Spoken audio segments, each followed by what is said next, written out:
లాంటి దాడులకు దిగిన తిప్పికొట్టేందుకు భారత సైన్యం రెడీ. పాక్ వైపు కదులుతున్న భారత ఆర్మీ దళాలు. సరిహద్దుల్లో భారీగా బలహాలు మోహరింపు. బార్డర్ దగ్గరలోని గ్రామాలను ఖాళీ చేయిస్తున్న భారత ఆర్మీ.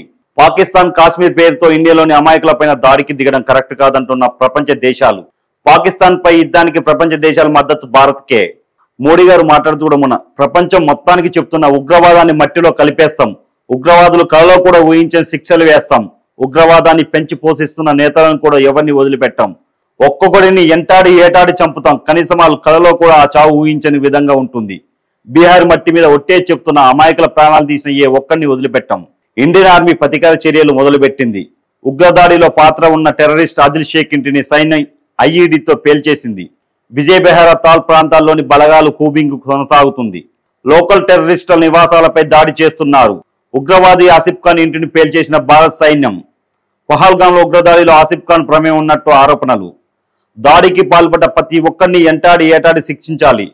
నిజంగా ఎవరైతే దాడికి పాల్పడ్డ ప్రతి ఒక్కరిని అసలు ఎవరిని వదిలిపెట్టద్దు, ఎంటాడి ఏటాడి శిక్షించాలి. నిజంగా ఇదైతే చాలా దారుణం.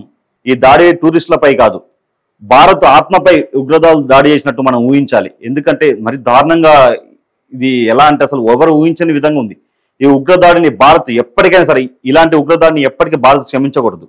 చాలా మంది అమాయకులు ప్రాణాలు తీశారు. పాపం భయంతో ఎంతమంది వెనక ఏదైతే టూరిస్టులు ఉన్నారో చాలా మంది ఎదురిగిన పరిస్థితి క్లియర్ గా మనకు కనబడుతుంది.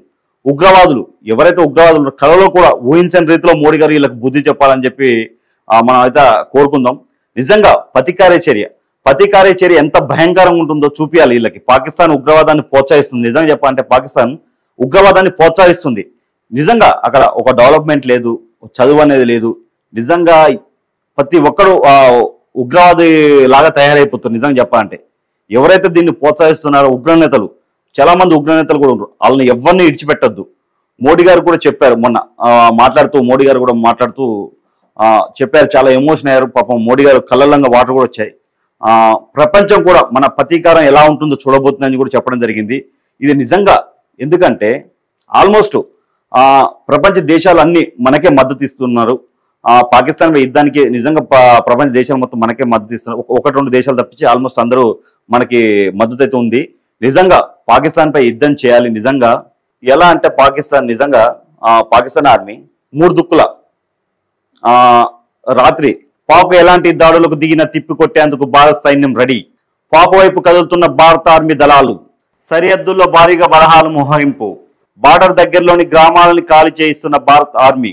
పాకిస్తాన్ కాశ్మీర్ పేరుతో ఇండియాలోని అమాయకులపైన దాడికి దిగడం కరెక్ట్ కాదంటున్న ప్రపంచ దేశాలు.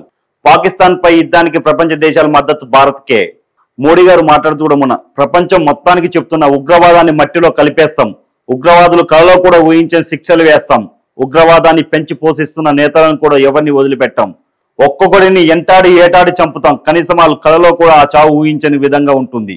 బీహార్ మట్టి మీద ఒట్టే చెప్తున్న అమాయకుల ప్రాణాలు తీసిన ఏ ఒక్కడిని వదిలిపెట్టాం. ఇండియన్ ఆర్మీ ప్రతీకార చర్యలు మొదలుపెట్టింది. ఉగ్రదాడిలో పాత్ర ఉన్న టెర్రరిస్ట్ ఆదిల్ షేక్ ఇంటిని సైన్యం ఐఈడీతో పేల్చేసింది. విజయ్ బెహారా తాల్ ప్రాంతాల్లోని బలగాలు కూబింగ్ కొనసాగుతుంది. లోకల్ టెర్రరిస్టుల నివాసాలపై దాడి చేస్తున్నారు. ఉగ్రవాది ఆసిఫ్ ఖాన్ ఇంటిని పేల్చేసిన భారత సైన్యం. గుంటనక్కల్లాగా కాల్పులు జరిపారు. కానీ మన ఇండియన్ ఆర్మీ ఎదుర్కొంది. 4 పాకిస్తాన్ సైనికులు మృతి, 4 చంపేయడం జరిగింది. చర్యకు ప్రతిచర్య పక్కా ఉంటుందని చెప్పి మన ఇండియన్ ఆర్మీ కూడా గట్టిగానే బదులు సమాధానం ఇస్తుంది. ఏదేమైనప్పటికీ ఇలా జరగడం అయితే చాలా బాధాకరం. ఎందుకంటే ఎవరైతే ఉగ్రవాదులు మన దాడి చేశారో క్లియర్ కట్ గా మనకు అర్థమవుతుంది. టార్గెట్ ఎవరంటే హిందువులు. వీళ్ళ టార్గెట్ ఎవరు? ఓన్లీ హిందువులు. ఎందుకంటే హిందువులను ఒక సైడ్, ముస్లింలు ఒక సైడ్ అక్కడ చేయడం జరిగింది. హిందూ పేరు చెప్పిన ఒక సైడ్కు, ముస్లిం పేరు చెప్పిన ఒక సైడ్ చేసి, ఒక హిందూ భయంతో, ఎవరికైనా చావంటే భయం ఉంటుంది, భయంతో తప్పించుకోవడానికి ఏదో పేరు మార్చి చెప్పినా డౌట్ వచ్చి క్లియర్ గా ఎవరైతే ఇప్పుడు నువ్వు అవునా అని చెప్పి డౌట్ వచ్చి అలా దుస్తులు కూడా ఉడబిక్కి హిందువా ముస్లిమా కాదా అని చెప్పి క్లియర్ తెలుసుకొని చంపడం జరిగింది, దాడి చేయడం జరిగింది. చాలా బాధాకరం. నిజంగా మోడీ గారు ఇలాంటి ఉగ్రవాదులను మాత్రం ఎవరిని వదిలిపెట్టకూడదు. చర్యకు ప్రతిచర్య పక్కా ఉండాలి. ఏదేమైనా ఎవరైతే దాడి చేసారో వాళ్ళని మాత్రం అందరినీ క్లియర్ కట్ గా మొత్తం భూస్థాపితం చేయాలి. మోడీ గారు అయితే దీన్ని చాలా సీరియస్ తీసుకున్నారు. పక్క ఏదేమైనప్పటికీ మనమైతే ఈ రేపో ఎల్లుండో పాకిస్తాన్ మీద యుద్ధం అయితే పక్కా జరుగుతుంది. ఏదేమైనప్పటికీ మన ఆర్మీ, మన ఇండియన్ ఆర్మీ చాలా గట్టిగా ఉంది. నిజంగా బలబలగాలు చూసినా ఎలా చూసినా పాక్ ఎలాంటి దాడులకు దిగిన తిప్పికొట్టేందుకు భారత సైన్యం రెడీ. పాక్ వైపు కదులుతున్న భారత ఆర్మీ దళాలు. సరిహద్దుల్లో భారీగా బలహాలు మోహరింపు. బార్డర్ దగ్గరలోని గ్రామాలను ఖాళీ చేయిస్తున్న భారత ఆర్మీ. పాకిస్తాన్ కాశ్మీర్ పేరుతో ఇండియాలోని అమాయకులపైన దాడికి దిగడం కరెక్ట్ కాదంటున్న ప్రపంచ దేశాలు. పాకిస్తాన్ పై యుద్ధానికి ప్రపంచ దేశాల మద్దతు భారత్కే. మోడీ గారు మాట్లాడుతూ కూడా మొన్న ప్రపంచం మొత్తానికి చెప్తున్న ఉగ్రవాదాన్ని మట్టిలో కలిపేస్తాం, ఉగ్రవాదులు కలలో కూడా ఊహించని శిక్షలు వేస్తాం, ఉగ్రవాదాన్ని పెంచి పోషిస్తున్న నేతలను కూడా ఎవరిని వదిలిపెట్టాం, ఒక్కొక్కడిని ఎంటాడి ఏటాడి చంపుతాం, కనీసం వాళ్ళ కలలో కూడా ఆ చావు ఊహించని విధంగా ఉంటుంది. బీహార్ మట్టి మీద ఒట్టే చెప్తున్న అమాయకుల ప్రాణాలు తీసిన ఏ ఒక్కడిని వదిలిపెట్టాం. ఇండియన్ ఆర్మీ ప్రతీకార చర్యలు మొదలుపెట్టింది. ఉగ్రదాడిలో పాత్ర ఉన్న టెర్రరిస్ట్ ఆదిల్ షేక్ ఇంటిని సైన్యం ఐఈడితో పేల్చేసింది. విజయ్ బెహారా తాల్ ప్రాంతాల్లోని బలగాలు కూబింగ్ కొనసాగుతుంది. లోకల్ టెర్రరిస్టుల నివాసాలపై దాడి చేస్తున్నారు. ఉగ్రవాది ఆసిఫ్ ఖాన్ ఇంటిని పేల్చేసిన భారత సైన్యం గుంటనక్కల్లాగా కాల్పులు జరిపారు. కానీ మన ఆర్మీ, మన ఇండియన్ ఆర్మీ ఎదుర్కొంది. 4 సైనికులు, పాకిస్తాన్ సైనికులు మృతి, 4 చంపేయడం జరిగింది. చర్యకు ప్రతిచర్య పక్కా ఉంటుందని చెప్పి మన ఇండియన్ ఆర్మీ కూడా గట్టిగానే బదులు సమాధానం ఇస్తుంది. ఏదేమైనప్పటికీ ఇలా జరగడం అయితే చాలా బాధాకరం. ఎందుకంటే ఎవరైతే ఉగ్రవాదులు మన దాడి చేశారో క్లియర్ కట్గా మనకు అర్థమవుతుంది. టార్గెట్ ఎవరంటే హిందువులు. వీళ్ళ టార్గెట్ ఎవరు? ఓన్లీ హిందువులు. ఎందుకంటే హిందువులను ఒక సైడు, ముస్లింలు ఒక సైడ్ అక్కడ చేయడం జరిగింది.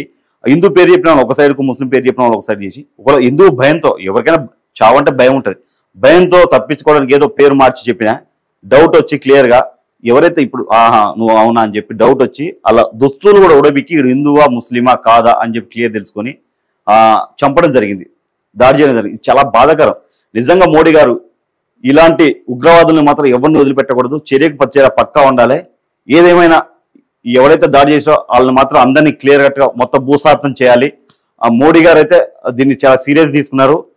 పక్క ఏదేమైనప్పటికీ మనమైతే ఈ రేపో ఎల్లుండో పాకిస్తాన్ మీద యుద్ధం అయితే పక్కా జరుగుతుంది.